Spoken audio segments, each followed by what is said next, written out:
So college football has been kind of split down TV lines for the last couple of years, essentially since the Big Ten network started. There has been a Fox contingent of college football and an ESPN contingent of college football. And then when the Big Ten went away from ESPN completely to go with NBC and CBS, along with the Big Ten network and Fox, there has been this divide between one side versus the other side. And it's not like a specific thing to college football. You get your Coke versus your Pepsi and your McDonald's versus, I don't know, whoever the hell. But it's not the first time that you get kind of two sides of one coin. And when that happened, because TV money has completely dominated college football, I wondered just how long it would be until you would start to see that play out on TV, where you would see teams from the Big Ten, maybe not, or maybe the Big Ten wouldn't contract with bowl games that are owned by ESPN. I think the average college football fan knows that ESPN owns a big chunk of the bowl games. Like ESPN, and to their credit, like they saw how important, impressive it was for them, and they started launching bowl games wherever they could get them. And they know that, like, hey, if I control the content, if I control who plays where, who plays what, and they don't only own bowl games, they own some of the, preseason college, I guess not preseason, but the regular season college basketball, that they multi-team events. So you get your 8-team tournaments in Myrtle Beach and at Walt Disney World and things like that. They own those. And it's a smart play. Like, hey, if I don't have to rely on somebody else, I don't have to worry about the decisions of somebody else, I can create whatever bowl game I want, sign up some conferences to play in it. And then on December 23rd at 3 p.m. in the afternoon, I've got programming people want to watch. And for there are too many bowls crowd, I've always, would you rather watch the Young and the Restless, or would you rather watch Central Michigan play UAB? Okay, that's a pretty easy decision for me, but that's nonetheless. I've always wondered if we'll get to a point where the Big Ten says, like, hey, we're not gonna sign up for bowls that are owned by ESPN anymore because we're not an ESPN entity. They don't want a business relationship with us. We're not going to air outside of, the college football playoff, or in the past, the New Year's Six bowls. Like, obviously, you're going to be participating in that they just happen to air on ESPN. Like, ESPN doesn't own the Cotton Bowl, Peach Bowl, Fiesta Bowl, Rose Bowl, whatever. They own the Myrtle Beach Bowl and the Bahamas Bowl and the Bad Boy Mowers Gasparilla Bowl, or whatever the case may be. But Fox today has announced plans for a basketball tournament that's going to essentially be a rival to the NIT. It's called the College Basketball Crown. It's going to be made up of teams from the Big Ten, Big East, and Big 12. Those are the three leagues that they have the TV rights to. So essentially what they're saying is we're going to have basically a made-for-TV invitational for teams that don't make the NCAA tournament. And we're going to bring them to Las Vegas and play basically a week-long tournament. And there'll be a champion. And essentially they're taking the Big 10, Big East, and Big 12 out of the NIT, putting them in their own tournament that's going to air on Fox and FS1.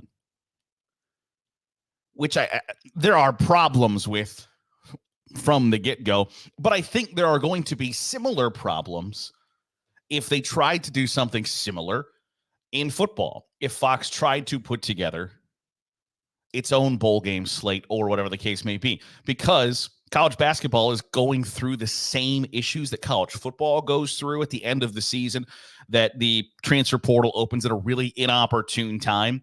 And so you're dealing with still trying to compete while still trying to keep your players that you want on your roster, while still trying to add players through the transfer portal. It's a really kind of bad schedule, a bad timeline to try to wade through those kind of murky waters of, We want the practice time. We still want to compete. We want to keep our guys out of the portal while getting everybody else's guys from the portal. And college football has that at the same time during bowl games. But I wonder if you see, like, this is clearly hey, why in the world am I letting, for instance, like Seton Hall is going to be in the NIT finals, the Final Four, the NIT. Seton Hall's in the Big East. Fox is essentially saying, why am I letting somebody that I control the TV rights to go play in a tournament that airs on ESPN? Why am I letting that happen when I can just create something that is essentially going to contractually obligate the people that I am paying hundreds of millions of dollars to keep their stuff with me? And I think it's going to be a fair point for college football too, is in Fox Sports' mind. Why am I letting Oklahoma State play Northwestern in a bowl game that airs on ESPN when I could let that happen on Fox? So I just wonder if this is kind of a test run, a trial balloon, if you will, for Fox to say, hey, can we be not only in the content business, can we be in the event business? Because there are two separate things. Now, ESPN Events is its entire other division from just regular ESPN, but it makes sense for ESPN to be in the events business. Like, when you broadcast events, being in the events business makes a lot of sense. So is this a potential start of a bowl game division for Fox? I somewhat wonder that, because for a sport that goes so heavily into college football in the fall with Fox Sports 1, Fox Sports 2, Big Ten Network, it's basically absent from the bowl game slate. I think they have the Holiday Bowl, and that's it. So you have anywhere from like 10 to 15 games every Saturday. And starting this year, you're going to have games on Friday and Saturday. So then you get to like the kind of most watched portion of the college football season, bowl games. And I'm not somebody, I don't think we're going to see bowl games go away. By the way, like I don't think you're going to see the NIT is struggling right now because the transfer portal opens and all at a rough time and all of those things. I think you're going to see bowl games continue despite there being an expanded college football playoff. I think the tradition is so strong and entrenched in college sports that it's just lasted for this long that it's not, if it does go away, it's going to be a slow withering away. It's not going to be hey, there's 14 teams in the college football playoff. If you're not one of those 14, sorry. Especially when like ESPN owns a big chunk of the bowl games, they're going to say like, hey, we have an invested reason to keep these things alive because we need TV shows.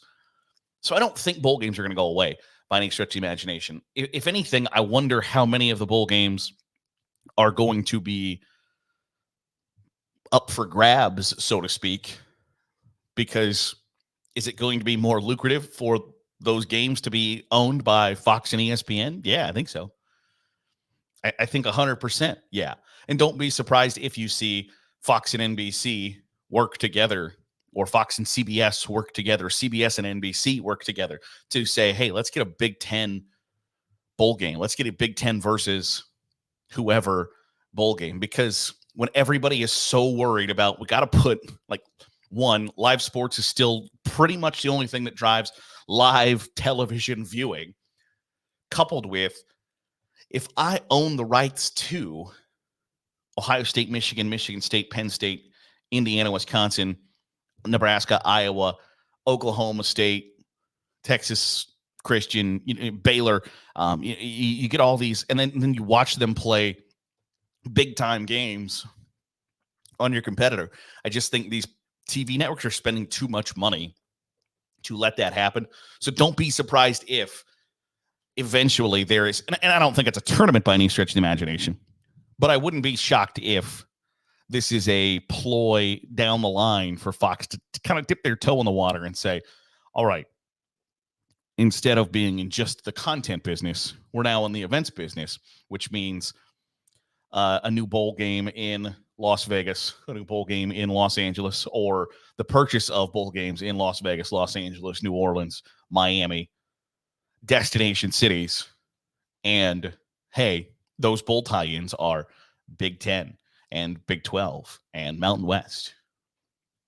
I think TV is going to play a really prominent role in the future of non-college football playoff postseason games, because in this case, Fox has watched, ESPN has the NIT and the women's NCAA tournament, CBS and Turner Sports, or I guess CBS and TNT Sports is what it's called now, have the men's NCAA tournament. So everybody's got kind of this like slice of the pie of the postseason basketball tournament that they don't have anything of. And so it just makes logical sense for them to say, hey, we want in on this. And I think it makes logical sense for them to say, we've got 15 college football games for like 4 straight months, and then we don't do any bowl games, and we let the people we own the rights to go play on other networks. I think TV is going to play an ever-increasing role in not only the regular season, but the postseason of college football. And I think you'll see non-college football playoff games being added, or at least the rights to those games being gobbled up. So Fox One has a vested interest in the postseason, but then also it's a nice little kicker you can give to the teams that you're paying hundreds of millions of dollars to, of like, hey, by the way, we've got exclusive bowl games just for you guys. It makes the Big 10 and Big 12 feel all warm and fuzzy on the inside too. That'll do it for today's episode of the Daily Huddle. Appreciate you making us a part of your day, however it is, wherever it is you're doing so. If you're watching on YouTube, hit the subscribe button. Make sure you're getting all the great college football content that we're pumping out here on Saturday Glory. If you are listening on the podcast feed, drop a 5-star review. It goes a long way in helping out the channel. I'll be back at it tomorrow. I'll see you then here on the Daily Huddle with Saturday Glory.